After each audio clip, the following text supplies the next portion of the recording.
And so far, these teams have to take all of that into consideration, learning from 1, 2, and now to the rubber match. Match point. No turning back. The point of no return is upon us. All ye, abandon all hope. Past here. ONIC PH versus RRQ Hoshi. Let's check out the emblems and these early rotations. Real quick, you're seeing you're seeing Impure Rage on Rins. Good friend of ours, Husky, tried out some Novaria yesterday. Do note that there's still a mana weakness to this hero, even if that mana regen or mana costs got adjusted. And now for... Okay. I thought we'd see something a little bit more aggressive. Oh, maybe once he's reached his level 4, then Brusco needs to make sure he's in the mid lane around Super Friends. I'm looking at the mid and the junglers for this one. It feels like out of these two, they're really the ones that can make or break an early to mid-game power spike. The Joy and the Faramis on one hand, and the Novaria and the Hayabusa on the other, because the information that the Novaria provides, plus the utility, the sheer utility that the Faramis provides, it feels like it's those two most importantly to make sure they get that early to mid condition. Yeah, well, now that you're mentioning that, they catch King Kong, forcing him back. You can have the regen the old-fashioned way. Wow. There's a turtle spawning down in this little corner of the map in about 15 seconds. I think ONIC PH has a clear advantage because of timing. Timing-wise, as long as King Kong and Super Friends are in the same clump, they can get away with much more. RRQ Hoshi, though, there's a little bit of setup involved. You gotta land that Echoes. Yeah. Weirdly enough, for both of these two, they don't want the other to reach so far into the late game. That's how good the Moscow of the Creature will be at that point. You see them being aggressive and trying to take this turtle. Electrifying Beat's already committed, and King Kong will be able to get it as Susujin was getting zoned out. Tyron left behind here. It's just him against the fam, and it's first blood for the Friends. And they will continue into the purple buff AOG. The aggression of ONIC in a snap. Will Kelra even commit this? It might be a bit too much to ask for. Ida already forced the flicker, and they still connect with the grab. And this whole time, King Kong's retribution has been untouched. Brusco will eventually bite it, but they're not done with Tyron! Another kill for King Kong. Toy is here, and he says, this ain't worth it, man. I'm gonna go back to my lane and farm. And ONIC PH are now farming in RRQ Hoshi's own jungle. Oh, these kind of rotations, these kinds of advantages 3 minutes in, it feels like something you only see in a scrim. But now ONIC PH have unleashed it onto RRQ in game number 3 of an elimination round. Dear God, look, they're still going! Split by the glue, and that's enough for E-Doc to say, let's slow things down. 1.7k and climbing, or well, hovering around that, is the lead of ONIC Philippines. As RRQ Hoshi, they were shock and awed, and here comes E-Doc. Get shock and awed again. Now it's slow things down.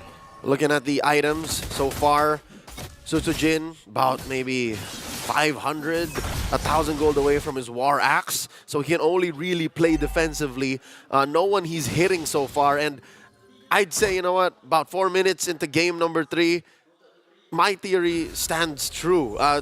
You need to get that Echoes in before Rins becomes an actual factor. Because look at this! Oh, just one more and he will go down! The trade combo between the Gatsakacha and the Faramis. Pull the taunt plus all the magic damage that they can dish out brings Rins really low. He's at around 35% health. Brusco entering the jungle of RRQ Hoshi, trying to get the information and buying time, as it will be a free turtle for ONIC. And here comes Kelra, landing the SOD, and Susujin falls. Susujin can't catch a break. All this while, ONIC PH was working on the turtle. We haven't even really checked in on King Kong for the past minute or so. And look at this, double laning for Kelra. Sure, he had a shortcut, had the SOD, but just the same, they are catching more gold across the map than RRQ Hoshi could. Even EXP, Dyron has to answer to everything that RRQ Hoshi can, because looking at their lineup, he's the only one who can really respond. Brusco, another 2v1 engagement. Seems like at this point, E-Doc we've seen Edok and just the border of the river, just the shoreline. Every time he tries to get info, someone's there stopping him. Usually it's Kirk. And look at Edok, the idol of game 1, trying to get away from this clue. But it's too much of a sticky situation as Super Friends sidesteps the Star Shatter. They are still getting chased though. It forces out the ultimate of the Faramis. The SOD will not land as Toy is able to dash away. And Kirk, Super Friends, and Brusco might call it enough. Kirk might be left behind. Will RRQ Hoshi chase down this clue? They can't. They don't have the right tools for it. Sutsujin, though, letting out a quad shadow just in case Kirk had his reservations. ONIC PH now 3,000 gold ahead. Pop in a tier 1 up top despite all that's happened across the map. Remember, when was the last time you saw a Twilight armor built in 5 minutes? That's what Kirk did here. Oh, that is fast. Respecting the burst.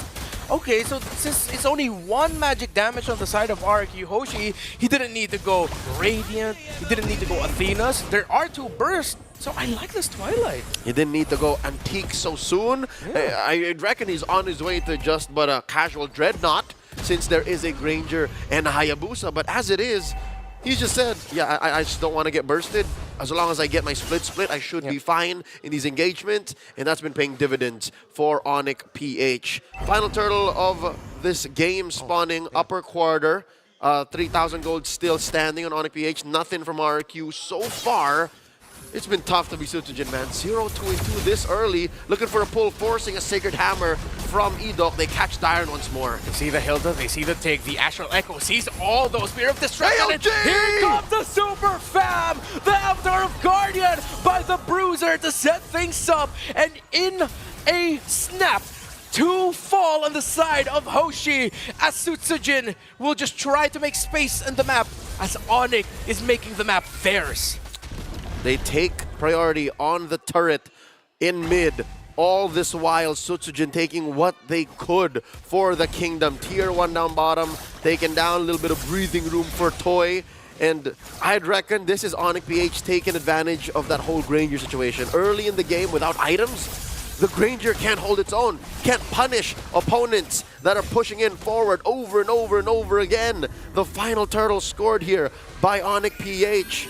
And there's nothing the Kingdom could do. Brusco spots Sutsujin playing footsies. King Kong, can he take this? Can he steal it?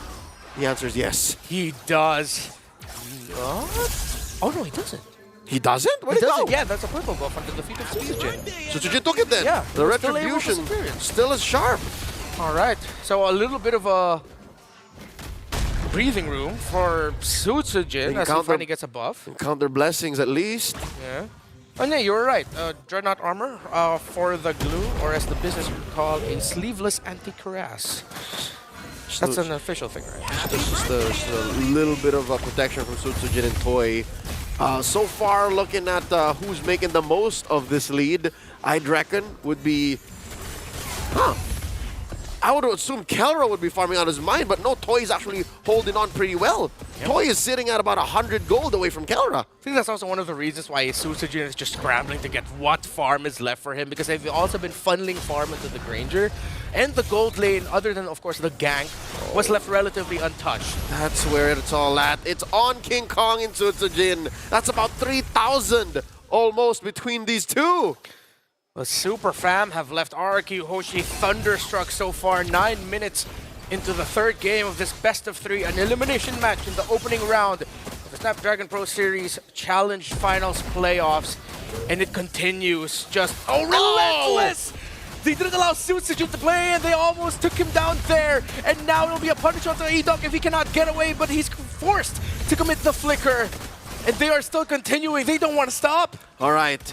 So far, so good. RRQ Hoshi saving themselves from sure carnage as ONIC PH ravage their tier 2s. Top lane gonna crash. There's a big wave in mid waiting to be welcomed. RRQ Hoshi holding for dear life, making sure that their impoverished shinobi don't fall even more. AOG coming in!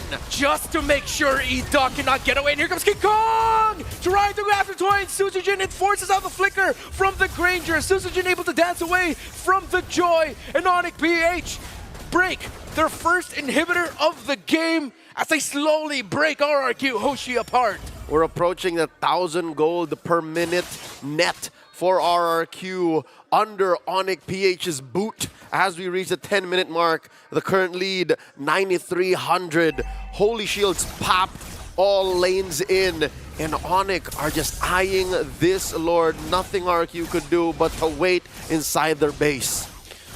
9.3. They focused on Sutsujin, and even though Granger was able to farm, we still have yet to feel the effects of Toy. Toy needs setup, and Edok has been biting it. Edok has been just jumping down. It's the same situation again. Dyron is rocking a Hilda with Revitalize. Does this not look like Game 1 to you all over again, but the other way around? An alternate universe, another version that we're seeing.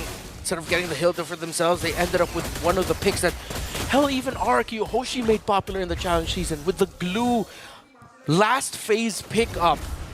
AOG charged up already. Here comes Brusco. Is this the end of the kingdom for the Snapdragon Pro Series Season 6? And the entry, the damage says it might just be. The ultimate of the Phantom is already committed. Everyone knows the light strikes before you even hear the thunder as the king